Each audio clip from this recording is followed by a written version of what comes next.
escreve aqui, a gente volta para dele. Tá. Ah, Beleza. ele escreveu aqui, ó. A minha, na verdade, é uma pergunta, uma sugestão. Estou muito preocupado com relação aos índices para o segundo semestre, pois muitos garotos iriam fazer Nesses Paulista os torneios do primeiro trimestre e outros irão perder os índices. Minha sugestão é manter os índices dos atletas por mais um ano e fazer os campeonatos do final do ano com o índice do primeiro semestre. Acho que cabe mais pro Betão aí, né? É Betão, é Como, Betão. como eu falei no final aí, né? Acho que a questão do índice ela tem que ser levada em consideração. Então, opinião minha, né? Eu não voto no conselho, eu deixo o conselho muito à vontade. Na reunião do conselho eu faço a mediação, dou minha opinião, mas eu não voto. Né? Agora, a minha opinião, eu acho que para esse momento, se a gente conseguir fazer os campeonatos de inverno, eu acredito que eles têm que ser sem o índice. Né? O atleta tem que ter pelo menos o tempo na prova. Tá? Porque também a gente tem que tomar cuidado para também não encher demais, mas também não cair a qualidade. A gente tem que chegar nesse meio termo, né? Que é muito complicado. Mas eu acho que o nosso conselho, eu repito, ele tem competência, né, acima da média para alcançar isso aí. Vamos para a segunda pergunta aqui, Danilão. Pergunta 2 aqui é pro Vanza, né? Isso, pro Vanza. Você lê aí? Leio. Vamos lá, Vanza, para você aí, ó.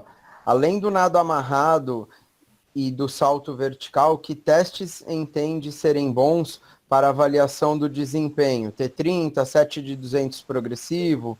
Quais outros?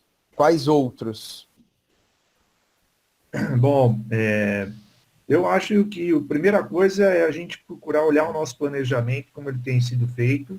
E claro que eu acredito que a maioria de vocês, né, a gente faz alguns testes, algumas séries de avaliação no treinamento, né? Você citou algumas interessantes aí, T30, 7 de 200. A gente faz, além do teste de nado adaptado, alguns outros testes de nado de eficiência. Então, uma série progressiva, no caso, eu trabalho com as distâncias mais curtas, meus atletas são mais para velocidade meio fundo, mas também procurando não só analisar o tempo do atleta, né?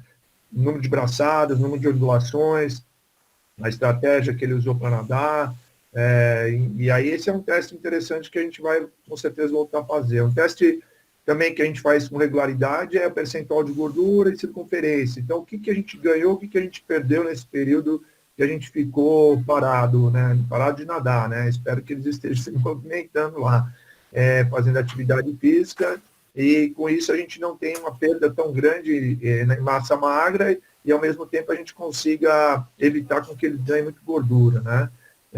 Então nós vamos medir e vamos comparar depois em que momento que eles vão estar. Então eu tenho o percentual, por exemplo, dos meus atletas em várias etapas da temporada. Eu tenho no início, tenho no meio, eu tenho o líder, eu tenho em todas as etapas eu sei qual é o percentual deles. Então quando eles voltarem a gente vai ter uma noção de como é que isso vai estar. Tem também algumas coisas em relação que eu acho legal. Qual o melhor indicador que a gente tem? O Betão falou agora há pouco aí de quando voltar, querer fazer uma competição grande aí, alguma coisa legal. Eu acho que a competição é uma das principais avaliações que a gente tem, para a gente saber exatamente aonde é que está o nosso atleta. Mas é lógico que ela tem que ser motivacional. Eu não posso ir para uma competição querendo avaliar meu atleta e ela terminar 11 horas da noite e eu perdi totalmente a minha credibilidade com a competição, com o atleta, enfim, eu não vou conseguir que ele renda ali. Então, que a gente pense aí em umas estratégias boas de competir, não logo que volte, mas tem algumas competições importantes sim, Betão, acho legal esse do torneio regional, um por uma cada região. Só lembrando que a gente prestando um pouco de atenção aí nesse andar da carruagem que está acontecendo no mundo, não está sendo fácil se livrar tão rápido assim desse coronavírus, né? Então, tomar um pouco de cuidado, não ser ansioso também de querer voltar já fazendo um monte de coisa e aglomerar um monte de gente, e aí essa curva que a gente está querendo achatar, ela subir. E aí a gente tem mais problema de retardar mais ainda o nosso retorno, né? Então, a parte de bioquímica também eu acho interessante. A cada 2, 3 meses a gente faz análise bioquímica para ver quais são os marcadores de estresse, de cansaço, de treinamento, que podem estar interferindo. Então, tem vários testes, acho que vale a gente olhar o planejamento que a gente faz e trabalhar em cima dele para poder saber em que momento que nosso atleta volta e aqui que a gente vai tomar de decisão para fazer dali para frente. Respondi? Beleza. Agora para o Betão aqui, ó. Betão, por que o calendário da FAP e da CBDA não tem uma programação de ordem de importância? Não faria mais sentido os paulistas servirem de preparação para os brasileiros? Aí o Miguel do Botucatuense aqui que está colocando, não para este ano, mas para o futuro. Aí é contigo, Betão. Depende, né? Depende. Isso aí é muito relevante. Tem clube que prioriza o paulista e outros que priorizam o brasileiro. Vamos pegar a temporada de inverno. No adulto, o adulto ele está já pensando a outro nível. Então, a gente faz um paulista júnior e sênior para esse cara que vai... que tá no... a gente sabe que esse campeonato paulista serve de preparação. No momento. Tem momento que ele passa a ser a competição principal. Então, nem sempre ele é a competição principal. Então, a gente avalia muito isso. Questão de formar calendário é muito complicado. Vocês não têm... Só quem trabalha com isso tem a noção de como é montar um calendário. Né? São 24 pessoas ali batendo cabeça, fritando o miolo para montar um calendário. Isso não é fácil. Não é fácil mesmo. E não tem jeito, gente. É a hierarquia. A FINA vem primeiro, o ANA, Consanat, CBDA e aí vem federações. A gente tem que se encaixar ali no que sobra de data, mas a gente também, por isso que sempre a reclamação eterna, pô, o paulista infantil bateu com o brasileiro júnior ou com o brasileiro juvenil, a gente tenta não bater, mas às vezes eles batem, né? Até aproveitar esse espaço agora para a gente explicar para todo mundo isso. Então, não sei, respondi aí, Danilo? Acho que sim. Sim. O Danilo Zoppi vai falar aí. Deixa eu só aproveitar essa fala do Betão aí, e que eu acho que é importante, talvez, aí a gente está num momento de talvez a gente experimentar algumas coisas diferentes do que a gente já vem fazendo. Já que mudou todo ano em função desse problema, a gente sempre vem fazendo os campeonatos de categoria todos separados, o petismo, infantil, juvenil. Não sei, existem países que nem a Austrália, que tem uma competição totalmente diferente nesses campeonatos estaduais, dentro de cada estado. Eles fazem uma programação para um campeonato que tem que ser num lugar bacana, uma piscina boa, com estrutura, mas eles atendem uma data só, eles atendem várias categorias. De repente é uma solução momentânea a gente fazer até um estudo para ver se isso é viável de fazer, continuar sendo feito futuramente, entendeu? Eu lembro antigamente se tinha um campeonato paulista infanto juvenil de inverno era junto. Aí começou a crescer muito esse campeonato. Mas se cresce o campeonato, o número de participações, a gente tem que aumentar o número de dias, a gente tem que aumentar, pôr numa piscina que comporte, numa estrutura boa, e com isso faz um mega de um campeonato que vai atrair muito mais, talvez. Então, fica uma sugestão aí para a gente pensar em relação a isso, tá? Exato. Só complementando aí, uma coisa só assim, e na temporada de inverno, o paulista infantil juvenil, a garotada, ela leva como prioridade em relação ao brasileiro. Porque é seletiva tipo piscina. Né? Não são todos, mas a molecada, a maioria, leva isso para... E o paulista é muito forte. Né? Então, assim, o Petis não tem brasileiro, ele tem sudeste. Mas, para quem já viu o paulista Petis, né, não preciso falar muito, é uma festa. Né? E é um campeonato, e cada vez mais os outros estados vêm para cá também para nadar aqui, porque eles querem competição boa, eles querem competitividade, né?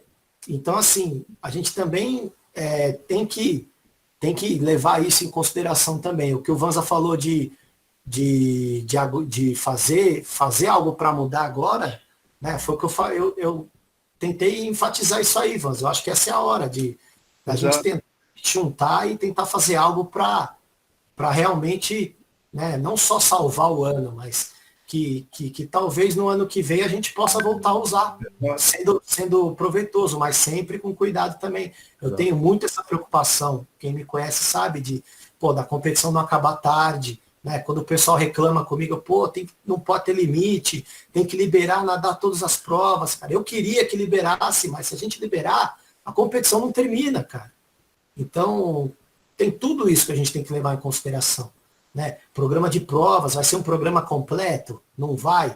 Vai tirar algumas provas? Que prova que você tira? Toda prova é importante, né? Então, não tem o grau de importância de prova. Toda prova é importante. Então, você tem que ter nessa hora, muita inteligência e concentração também para não fazer besteira. Eu acho que o que você está falando é importantíssimo. Eu acredito, por exemplo, que eu falei da Austrália, né? Quando eu assisti um campeonato deles estadual lá, estive lá em 2000, eles estavam fazendo um campeonato estadual e numa piscina de 50 e tinha uma outra piscina de 50 que servia de aquecimento. Então, a competição era o dia inteiro. E o atleta chegava 2 horas, 1h30 antes da prova dele, que ele sabia que ia acontecer aquele horário X exatamente. E quem se ferrava mais eram os técnicos, que iam ficar o dia inteiro lá. Mas rolou o campeonato a semana inteira, eliminatório de manhã, final à tarde, e uma quantidade de gente enorme, com resultados significativos. Na época o Ian Thorpe ainda nadava, eu vi o cara competindo ali, como a Katinka faz um monte de prova, ele nadou de 50 até 1.500 e a competição foi muito legal. Então, existem fórmulas, mas tem que ser muito bem trabalhado e muito bem pensado, que é o que você falou aí, para a coisa funcionar. Exato. E é o que você disse, né, cara? Então, aí eu queria emendar uma pergunta para você, aproveitar, não furando fila, mas já aproveitando a oportunidade. Vamos um papo aqui, né? Não, desculpa aí, pessoal, mas acho que é o momento. O Brasil adotou a seletiva única, né, cara, no último ciclo, para mundiais e tudo mais. Eu queria saber o que você pensa disso, né? Não ser a favor ou contra, mas o que você pensa disso e se nesse momento agora que a preparação ela ficou um pouco prejudicada, se vale a pena o Brasil adotar essa seletiva única, e sendo que a gente vê que alguns países que adotavam já não adotam mais, né? Acho que só os Estados Unidos, que não tem como, porque o volume que eles têm 5, 6 com índice em cada prova e todos com chance de medalha, então a maioria das provas são um caso à parte, mas a maioria já não faz mais isso. Eu queria saber o que você pensa disso. Bom, essa pergunta é boa, é uma pergunta de uma discussão bem difícil, eu acho que envolve muitos fatores, mas eu sempre achei e sempre fui a favor de ter mais uma oportunidade. Eu acho um risco muito grande para os nossos atletas, nós não temos ainda um número de atletas suficiente para as provas, pode fazer 20. Alguém cortar o áudio, galera. E para poder, por exemplo, chegar numa final e você arriscar em um dia, você tem que fazer o resultado e tão próximo dos Jogos Olímpicos. Então você gasta uma energia e uma tensão muito grande, mesmo para os atletas mais experientes, não tem nada garantido, o cara pode ter uma dor de barriga no dia, ele pode ter uma notícia negativa na véspera, que pode interferir na performance dele, e tudo bem, aí você vai falar, mas se chegar na Olimpíada e acontecer isso, tudo bem, mas aí ele já está na Olimpíada, e aí é outro o cenário olímpico é outro, você tem outros adversários, você tem outra estrutura, você tem outro ambiente, é outro nível de competição, não é a mesma coisa você nadar numa Olimpíada e você nadar numa seletiva olímpica, né? E, então eu sempre fui a favor de você ter uma segunda oportunidade. Qual que vai ser? Aí a gente pode discutir.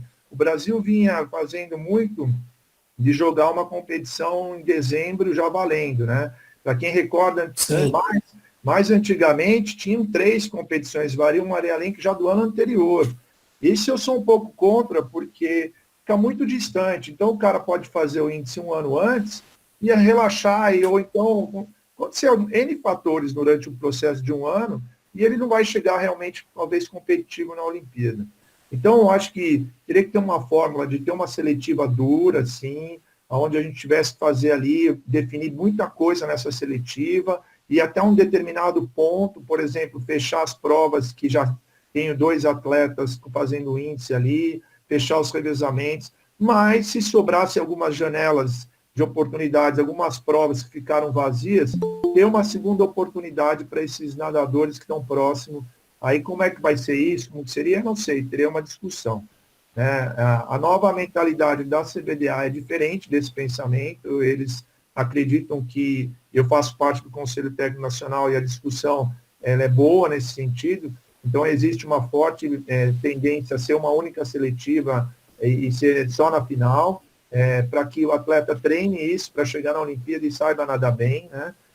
Mas como eu expliquei aqui, eu penso um pouco diferente e acho que ainda nós não estamos prontos, nós não temos essa amostra tão grande de atletas para poder jogar numa única oportunidade. Você falou dos Estados Unidos, se o primeiro ou segundo lugar do ranking deles der uma falhada por algum motivo, o terceiro e o quarto lugar deles, ou até o quinto, ou qualquer um ali da final quase, o cara tem chance de fazer uma final olímpica. Então, se eles trocarem um atleta, não vai ter um prejuízo tão grande assim, né? E é uma coisa que eles já estão também discutindo e formatando há muitos anos para chegar nesse formato ideal para a realidade deles, né?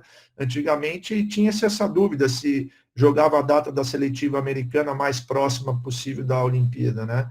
E eles chegaram nesse formato e conseguiram, com isso, montar um padrão muito bom, e eles conseguem nadar tão bem a seletiva quanto os Jogos Olímpicos. Mas existe ali uma cultura muito forte, né, do esporte. O atleta que faz uma seleção americana e ele vai para os Jogos Olímpicos, se ele ficar fora de uma final, ele fica com vergonha de não estar na final.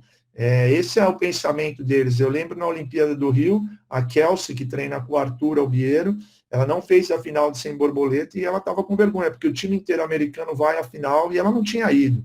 E a nossa realidade é diferente. Quantos atletas nossos vão à final? Então, o nosso cara que é diferente é o cara que vai para a final. Né? Então, a gente tem que mudar isso? Lógico, estamos tentando buscar. Mas a seletiva única, para mim, ainda é muito prematura para o Brasil. Legal. Bom, voltando lá para o Betão, o Denis de Osasco, deixa eu achar a pergunta aqui novamente. Ele tinha falado que da questão financeira, se liberar os índices, a gente já consegue resolver essa questão financeira. Tem que ver a parte logística, tipo, por muita gente, talvez, não sei. Então, eu acho que isso vai ser, a gente vai analisar, né? Ou se vai ter que ter o tempo de balizamento, acho que vai ter que flexibilizar nessa hora, né?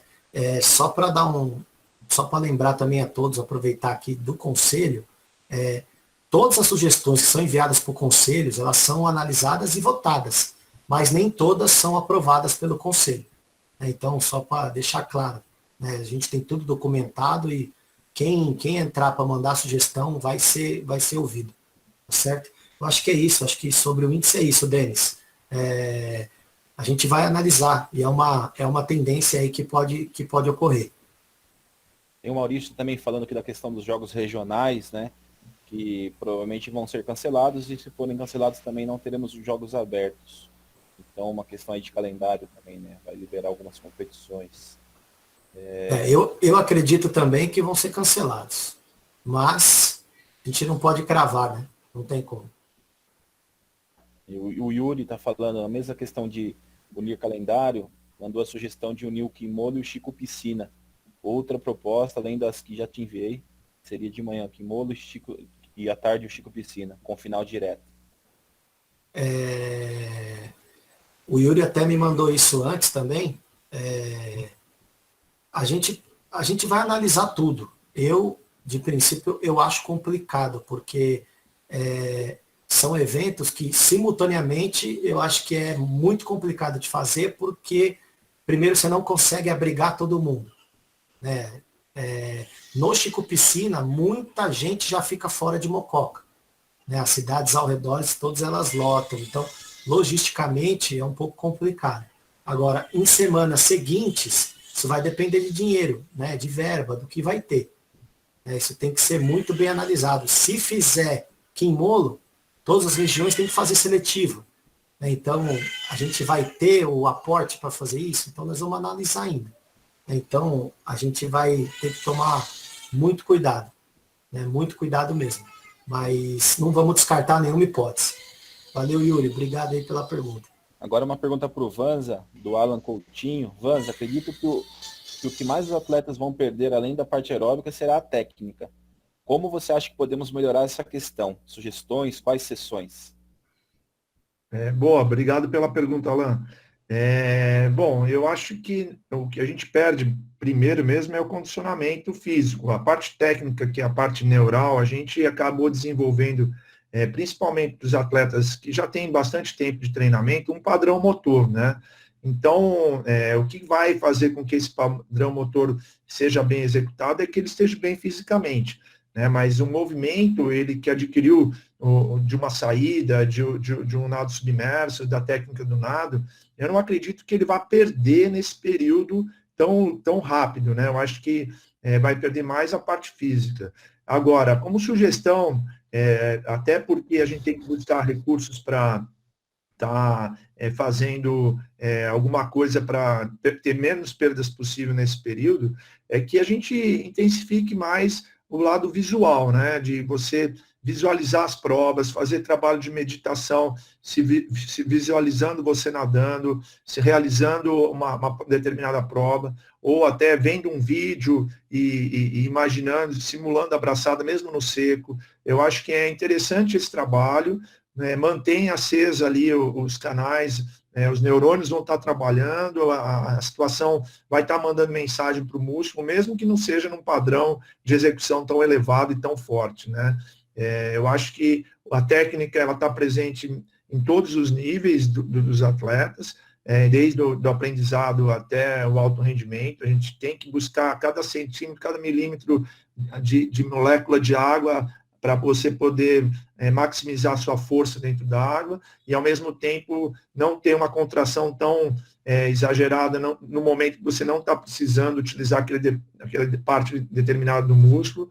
Então, esse trabalho técnico, ele faz parte, no meu contexto, praticamente diariamente, ou pelo menos um dia sim, um dia não, tem trabalho educativo e técnica no treinamento.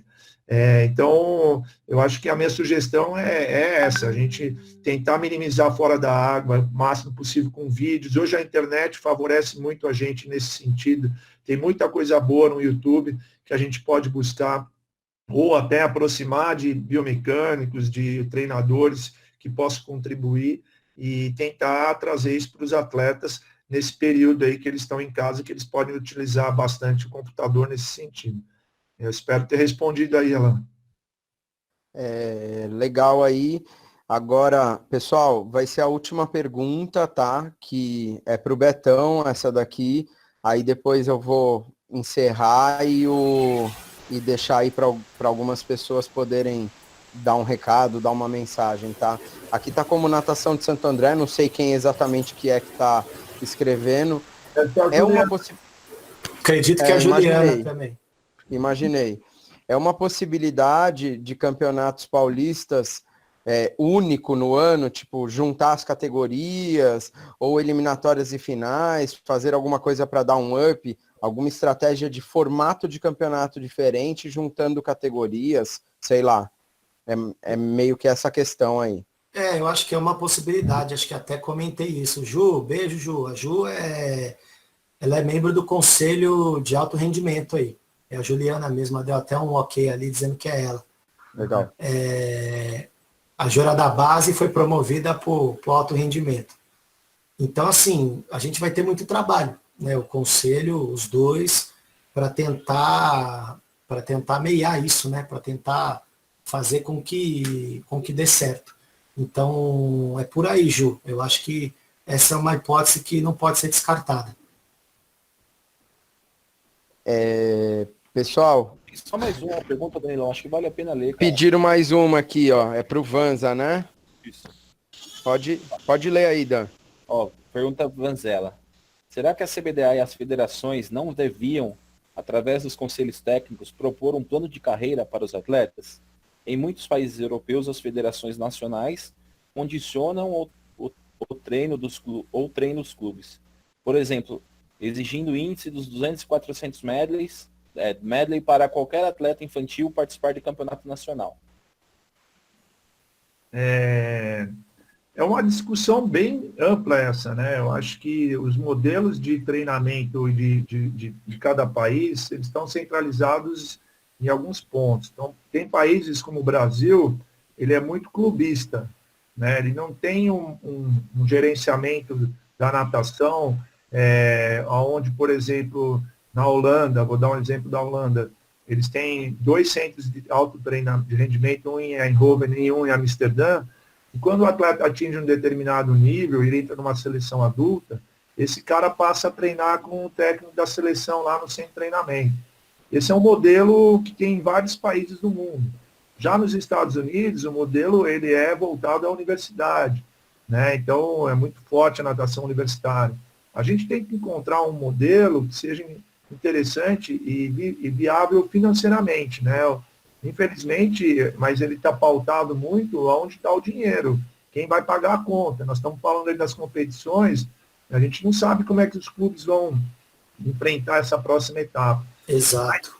Mas seria muito bacana a gente ter melhor organizado essas linhas, essas filosofias, que nem uma Austrália tem uma natação fantástica, porque desde as categorias de base é muito bem formado o atleta, né? Não só o Canadá também tem um plano de trabalho de long terms, que eles falam, é muito bem montado. Inclusive, eles fazem questão de divulgar isso no site da Federação Canadense, e é muito bem, já muitos treinadores que eu conheço já utilizam esse plano também dentro dos seus clubes. Então, acho que realmente, primeiro que, por exemplo, hoje a gente está tendo uma oportunidade de fazer uma discussão, de começar a ter ideias, de ampliar isso, fortalecer nossa categoria como conselho técnico mais forte, mais representativo. Vou dar um exemplo, mudou todo o estatuto da CBDA, e entrou atleta para votar, entrou um monte de gente para votar, e os técnicos ficaram de fora. Mas por quê? Porque nós temos uma categoria que é fraca. A gente nesse momento que teve a mudança, a gente tinha que ter representantes lá também para fazer a votação para presidente, como os atletas entraram, né? Então a nossa voz ainda é muito fraca. Por mais que a gente é escutado pelos conselhos da federação, da confederação, mas a gente precisa se organizar mais para a gente ser mais forte.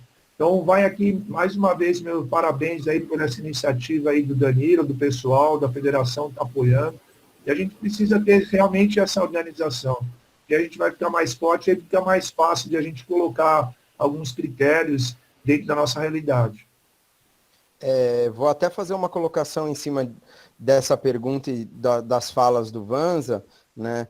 Para quem não sabe, dentro do SESI, nas categorias do Mirim 2 até o Juvenil 2, a gente tem a nossa Liga SESI interna e no final do ano a gente tem uma final estadual da Liga SESI.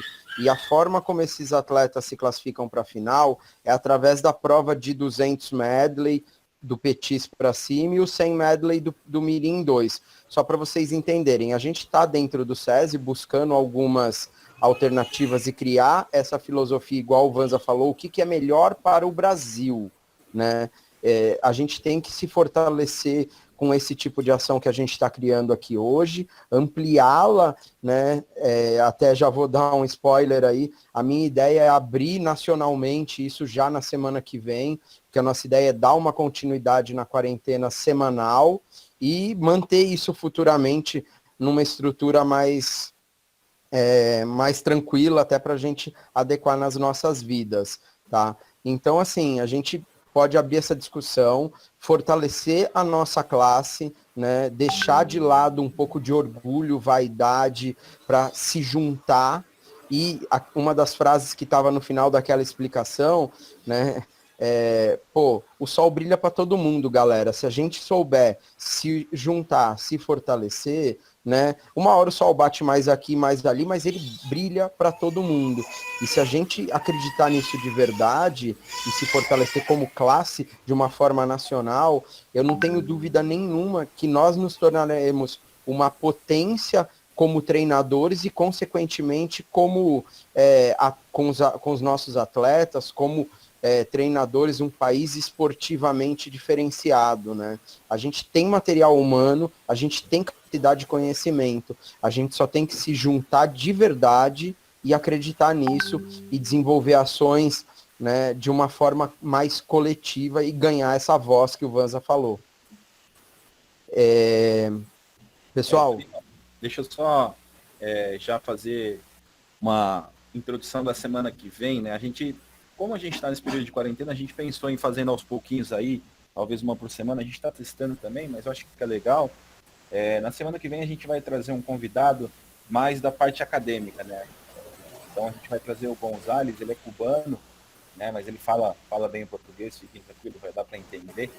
Ele é mestre em teoria do movimento e treinamento desportivo pela Universidade de Havana, Cuba, doutor em ciências do esporte pela Universidade de Ciência e Cultura Física também de Cuba, e doutor em educação física na área de biodinâmica do movimento e de esporte aqui pela Unicamp, tá? Então na semana que vem ele vai vir falar bastante mais voltado para a parte teórica, acadêmica, científica do momento que a gente está na quarentena, né? Os pontos que a gente pode focar mais, pensar mais no retorno, enfim, a parte acadêmica mais aí do que a gente está em dúvida, certo? Então na semana que vem a gente vai ter o Gonzalez aí com a gente, beleza? Depois a gente passa no grupo também o currículo dele certinho, tá? Viu, Danilo, só uma complementação na resposta lá, e veio uns comentários interessantes aqui depois, né? Porque e a prova de cinquentinha fica difícil, né? Então essa discussão é bem interessante mesmo, porque a gente tem que tomar cuidado com a exclusão, né? Às vezes tem aquele velocista nato e você queima o cara antes e ele para de nadar porque não consegue terminar uma prova de 400 metros e você quer que ele nade 400 metros. Então é um assunto bem delicado que a gente tem que tratar com muito carinho e com muita atenção. Não é porque todo mundo tem que nadar 400 metros ou 200 metros e que é o caminho certo. Pode ser que tenha uma linha de pensamento que seja um pouco diferente, né? O cara tem uma maturidade tardia, um desenvolvimento tardio, a gente tem que tentar enxergar isso e preservar também. Então, valeu pela pergunta, pela discussão e obrigado, já aproveitando aqui, me despedindo e agradecendo mais uma vez. Valeu. Valeu, Wander, obrigado. Valeu, galera. É bem isso daí, tá? A gente tem muito assunto enriquecedor para todos nós. Eu quero agradecer aqui, eu acho que deu super certo esse momento, a gente conseguiu dentro desse aplicativo, com o apoio da FAP aí, né, se dar conta do recado, né, ficou bom, deu para entender aí, bem legal, né, agradecer, estou muito feliz da gente ter conseguido realizar isso, né, a gente manda mais orientações aí no decorrer da semana, mas a ideia é que a gente cresça, fortaleça e perpetue esse tipo de ação, esse tipo de desenvolvimento nosso e do nosso esporte aí. Né? Vou deixar aberto aí para os companheiros falarem aí também. Vou fechar meu áudio. Boa noite para todos. Galera, a gente tem lá, inclusive, aquele grupo, né? O grupo fechado, só para a gente evitar aquelas mensagens de joinha, bom dia, boa tarde, boa noite. Mas vocês têm os responsáveis da região, então vocês podem mandar mensagem no particular desses responsáveis, principalmente com temas que vocês gostariam que fossem abordados aí nessas reuniões, tá? E eles passam no grupo lá e a gente vai acrescentando tudo isso aí, convidando especialistas no assunto, enfim, pessoas que tenham a vontade de conversar sobre o tema, tá? Então, chamem os responsáveis da região lá, que colocaram vocês no grupo, passaram isso para vocês, e passem as sugestões para eles que eles passam para a gente, tá legal? Bom, eu também agradeço muito aí a participação de todos, muito bacana, tá? E a gente está à disposição, qualquer coisa é só mandar mensagem lá, beleza, galera? Obrigado, Betão, obrigado, Vanzano. Valeu, que só agradecer a todos também, vocês de novo, não deixar isso aí esfriar, você vê, quase 2 horas aí na luta aí vai chegar, então, bacana, isso mostra comprometimento, isso aí, cara, é muito importante. Né? Como eu falei lá no começo, já estão fazendo história. Isso aí muito, muito, muito bom mesmo. Parabéns para todos. Né? A gente espera, né? Acho que a gente esperou atender a expectativa de vocês, né? Tentar falar um pouco do que a gente está pensando aqui. A gente sofre do lado de cá também, do mesmo jeito que que vocês sofrem aí, não tenho dúvida disso. Valeu, pessoal, grande abraço, obrigado. Valeu, galera. Boa noite a todos, então. Qualquer coisa, libera o microfone aí, pode falar. Manda bala. Tá liberada a bagunça agora, pô.